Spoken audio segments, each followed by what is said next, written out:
Everyone, welcome back to another episode of Your Past Does Not Define Your Future. So, as you know, I have guests periodically, and we discuss different things that are empowering, motivational, and all that sort of stuff.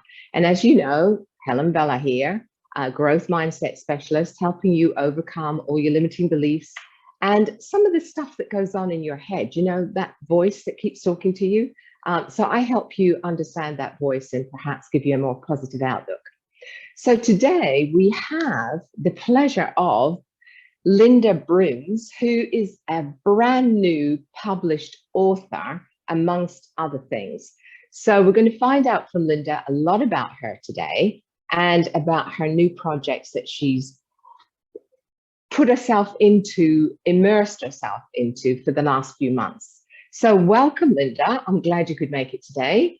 So the first thing I want to know, and we've known each other for several years, more years than we're going to admit here. When did you first have this insight, this thought, this thing about your book that you're going to explain to us all about? Well, first of all, thank you for having me, Helen. I always enjoy speaking with you.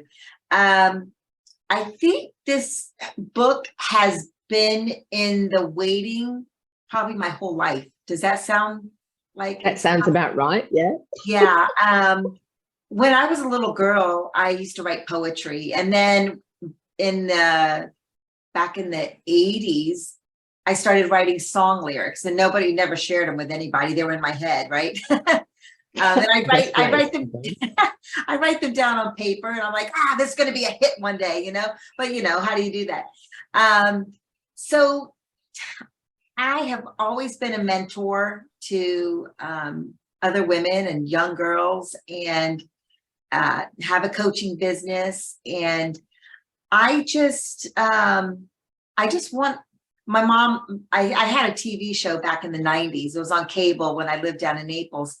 And I remember my mom telling me back then, she's no longer here. Love you, Mom. But I remember her telling me, you can't save the world. Exactly. Yeah. Yeah. And she says, you need to mind your own home first.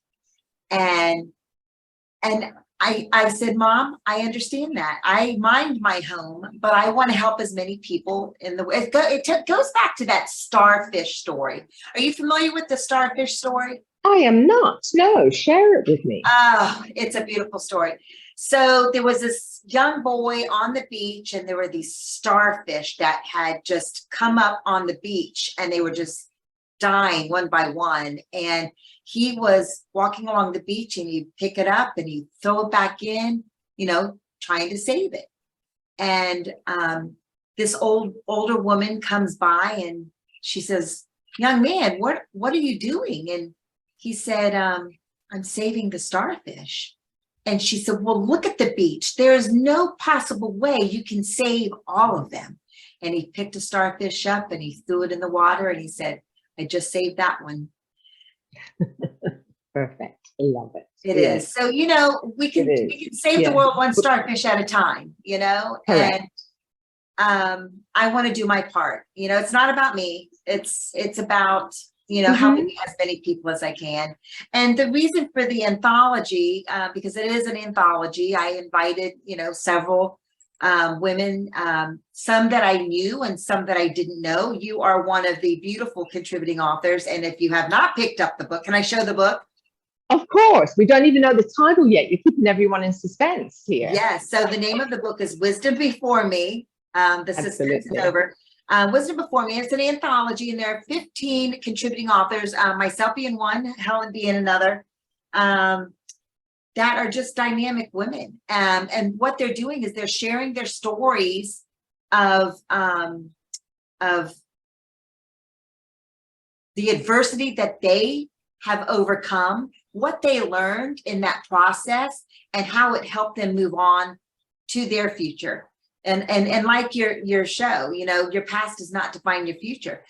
We don't control what family we're born into. We don't control what city, what color what race we were born into, what religion. We don't control any of that, so to judge somebody on the color of the skin or their race or the family that they're playing, we're not here to judge, period. That's not our job. But there's so much of it going on. But when you read these stories, and there are women from, diverse backgrounds and highly successful in their own right. And you realize, bad stuff happens to good people, and we cannot control what happens to us. All we can control is how we handle it, right? Correct. So what is the difference between this particular book with all the authors that are in it and other people that have authored books about their past and how they've moved forward from their past and gone through what they've gone through? So what's different about this book? Oh, that's such a great question, Helen. There probably was a time when I wouldn't be able to answer it, but now that it's in print and I've read every single story, the finished product of every story, the difference is we have contributing authors from their 30s all the way up to the 70s. And you are getting, they're not only diverse backgrounds, but they're diverse stories. So the difference is you're not getting a perspective from one person. And I started writing this book from my perspective. This is how I started writing this book almost 2 years ago. And I stopped it because I was starting a new business. And when I started thinking about picking up the pen again, which is my keyboard, when I started picking that up again, I got to thinking, this would be so much more impactful if I can get different perspectives. And the best way to do that was to go out and find them. And so that's what I did. And so you're getting perspectives from all these diverse women from diverse backgrounds, and the stories are diverse as well. They are sharing and they're transparent. So transparent. Your story, thank you, Helen, for being so transparent. And what happens with that transparency is that there is a better possibility for more transformation for other people, for the outsiders. When they see that transparency and they realize that they're not the only one who's I was just going to say that, yes. Yeah, who's been through a similar situation, or maybe a totally worse situation, and they have overcome it. Sometimes it kind of shines a light on what we think is like, earth-shattering and life-ending. It's like, whoa, I thought I had problems. And that's what I find when I wrote my other books, and also with my clients. Once they find out that someone else has gone through what they're going through, that seems to be a release in itself, like a weight off their shoulders, because they go, really, I thought I was the only one, and I've kept this secret all my life. I've had women in their 80s as clients when they're in their last transition phase of their life, coming out and telling me things that they hadn't told another single soul, but they wanted to get it off their chest before they passed. And what they were saying was nothing that other people hadn't gone through. Not saying it wasn't an experience that was for them, but other people have had those experiences also. And I think this particular book shows that, with having so many different authors, all, like you said, sharing their perspective and not just one perspective. So when you get a whole book, it's from that one person's perspective. However, there's several books out there, and the one that I love the most is Dave Peltzer. When he was going through what he was going through, and he wrote his first book, and now he, like us, he coaches and he works with teenagers and all. So there's always something that comes out of it again, your past does not define your future. It helps you be able to react and you take different actions as you're moving forward. Now, as I say in every show, not every single person has a bad experience. You can still have good experiences, which you did, right? You can still have good experiences, but it still doesn't define your future. You can take that good experience and go, well, that's still not working for me. I want to do it this way. Or it worked really, really well, so I am going to have it moving forward. So it's not always, negative to having the title, your past does not define your future. The other question I want to ask you is, you said 2 years ago you started doing this, and we all know what happened 2 years ago for everybody in the world right now. You were in the corporate, you were a very successful businesswoman in the corporate world. So how did you transition from being corporate and traveling as much as you did and everything to working for yourself at home? I hit the ground running. I did not take one breath. I took a breath to call my husband and said, I got laid off. It's it. We knew it was coming. We just didn't know what day it was coming. I had actually made the phone call to my boss. He didn't call me. Right. I called him to get a temperature check, Yes. And he started rattling off about, piddly stuff. And then he said, and then on the other hand, I'm sorry, but And I'm like, I was waiting for the other shoe to fall. I get it. I was in the hospitality industry. The whole hospitality industry just fell. The bottom fell out. Right. And so I didn't take it personally, because you can't. There's some things, you just cannot take personally. Most we can't take personally, unless we're doing it on our own. Those things you can take personally because you did it yourself. But anything outside, most of the time, 9 times out of 10, you cannot take it personally. Those are outside forces, and that you have to put that on the other person or the other company or whatever. But so what happened was I called my husband and I said, that's it. And he goes, okay. And what happened was it took all the excuses away. Now, I wasn't traveling all over the country. I wasn't giving somebody else 60 hours of my, I don't know where the 40-hour work week came in, but I was no longer giving 60 hours of my work week to somebody else. And now it's all about me creating what I wanted to create. And it has evolved from day one. It was one thing, and whatever day this is, it's, evolved to where I wanted it to be. Or it is at least going in that direction. But this is not where it started. I did not start out writing a book. I started out wanting to write books in my future, like, here we go. Here's my future, and the future's now. And this is only the first. I have a list of books that I want to write, and I already am starting to write the second book. And yes. And, in the meanwhile, I'm marketing this book and trying to get some speaking opportunities with that as well, and more coaching opportunities. So, it's all about, I would be remiss if I didn't mention that we have to take fear out of the equation. And when one of my sayings is eliminate the limitations. Eliminate the limitations. We only put limitations on ourselves. Somebody can try to put limitations on you, but you don't have to receive it. You don't have to accept it. And so you cannot say that somebody else is limiting you. Exactly. Right. But I think this is what happened when COVID hit.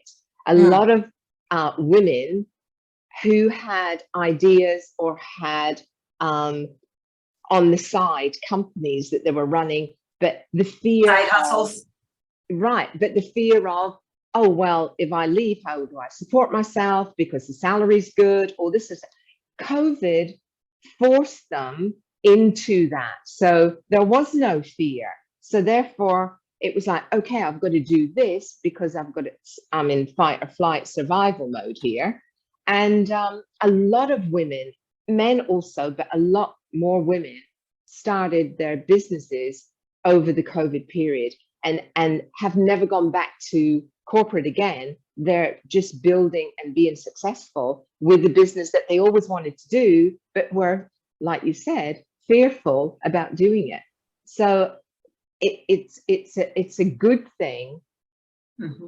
I'm not saying COVID was a good thing. What I'm saying is that the opportunities were then put in front of people whereby they didn't have to worry about losing their job or giving their job up, because like you in the hospitality industry, there were no jobs. That was it, done, finished. It took that excuse away. It took that, exactly. a crutch. It took that crutch away all of a Exactly. sudden. And I heard a statistic, you can correct me if I'm wrong, and this was probably about a year ago, that 70% of the new businesses created during COVID were women. Yes. Yeah. And also that's why some of the figures, and I don't have the figures right now, so please, audience, go research it for yourself.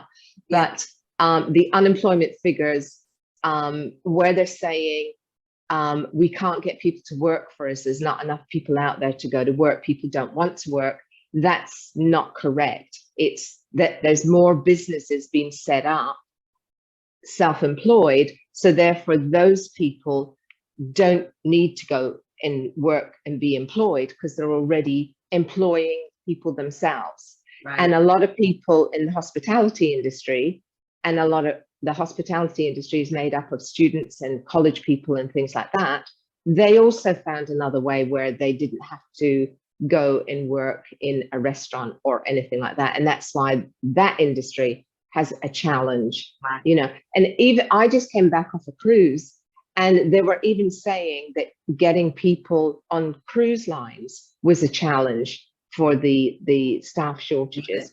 And then the airlines have got the same issue they're having. So, and it's not because there's nobody out there that wants to work, it's because I was thinking about this last night, people's values changed. Okay. And their belief systems changed, and some of their limiting beliefs went away. Mm-hmm. And they re-looked at their lifestyle, their way of living, and a lot of people have changed how they do things, and a lot of families are now spending a lot more time together because they realized that that's one thing they weren't doing when they were on this treadmill of life at the time. Hallelujah. You know? Isn't that a great thing, an outcome of all of this, is that I think a lot of people reevaluated their values, and absolutely. Mm-hmm. And you know, they weren't buying new homes, they were refurbishing the home that they lived in, which is how it was when I was a kid. You know, people didn't just go out and buy a new home, they made an addition or redecorated the house that they were in, and you evolve the home that you're in. And a lot of that valuation has been done. And you know, a lot of good did come out of COVID, you know, where, you know, something that destroyed, you know, some lives in a bad way. And I think they were hoping for a lot more destruction. Pardon my, you know, comment on that. But the fact is that a lot of good did come out of it. A lot of reevaluation, a lot of valuation, and, you know, not only self-valuation, valuation of, you know, the family, the home, their careers, you know, what is important, you know, what is important in a family, you know, exactly. And it was a good thing. And I think some of that comes out in the book that has just been published, Wisdom Before Me, but it also comes out in society now. People are definitely speaking up more, and definitely not putting up with a lot of different things that they used to put up with before. So getting back to your business, so what's the name of your business? Women Have Needs Too. And they certainly do. So Yeah. I remember this when we used to converse about it 18 something years ago. And you finally did it. And well, tell them, women have needs too, but there's another bit of the punchline. Well, the thing is that women do have, I mean, here's the bottom line. It's not a women's movement. Correct. Okay? Yes. No. It's not, Yes. that's not what it's all about. Mm. Women tend to lose sight of themselves. We are raised to take care of other people. I don't know why it is, but we follow in our mother's footsteps, and we see the mother as taking care of everyone. They take care of the husband, they take care of their bosses, they take care of the children, they take care of their brothers and sisters, they take care of their parents. We're always taking care of someone else, not necessarily ourselves. And when it all comes down to it, Helen, we all need, women have needs too, we all need the same thing: food, shelter, and love. Okay. Right. Women are no different than men in that aspect, or a dog. Okay. Dogs have the same needs, Yes, food, shelter, exactly. and love. Okay. But what this is about, my business, Women Have Needs Too, is reminding women to take care of ourselves and reevaluate what we are doing for ourselves. And are we waking up in the morning looking forward to the day? To what we can contribute to society, and what we can contribute to our own lives and our own wellness. And it's and my business is helping women in the areas of health, wealth, and mindset. Because if you have all of that, everything else is going to be taken care of. But if you have wealth but you don't have health, who cares? You're not going to be here to spend your money if you're not taking care of yourself. If you have health and you don't have wealth, well, then, you're going to have a hard time as well. And mindset is going to help all of that come together. When you have the right mindset, you're going to tend to take care of the other needs and the other necessities in our life. Exactly. So where can people find the book? They can go to Wisdom Before Me. They can go to Barnes and Noble. They can order at Barnes and Noble, and I can pop a link. I can send you a link to where they can buy it from me directly, and that is on my website.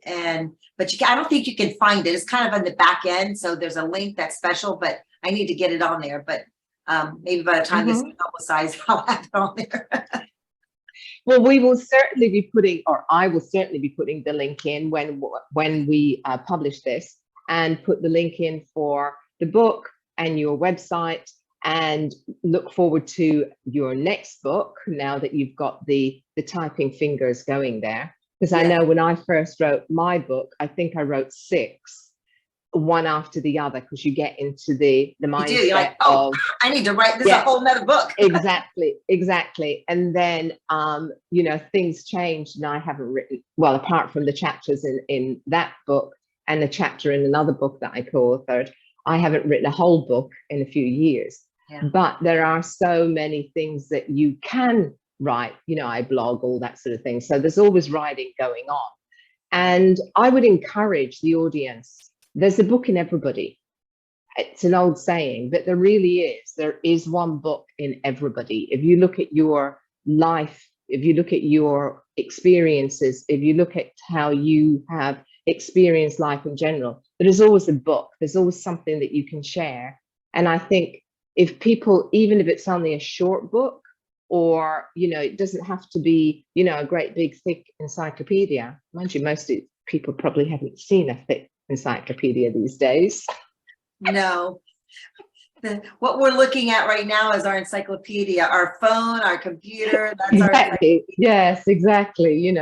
So, but there is a book, and I would encourage everyone to write something. You never know what's going to happen, and the wisdom that you share, someone else can benefit from, and you have no idea what you can share. So I want to thank Linda today for sharing her wisdom with us.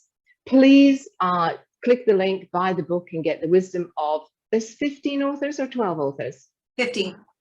15 authors. So it's 15 different women that have all written their wisdom to share, and it's a wealth of information. So please do that. Thank you, Linda, for again doing a show. We've done shows before, and I'm sure we'll do some more again when your next book comes out, or whatever else is going on in both our lives. Right. And remember to click the link. And if you would comment and share and everything, I love to get your feedback on everything that goes on this show. And if you've got any exciting guests that you want me to interview, then please drop me a line about that as well. As you know, it's helen@hbella.com, and the website is mindset-strategies.com. So again, thank you all for listening. And remember, mindset is the key to transformation. Thank you.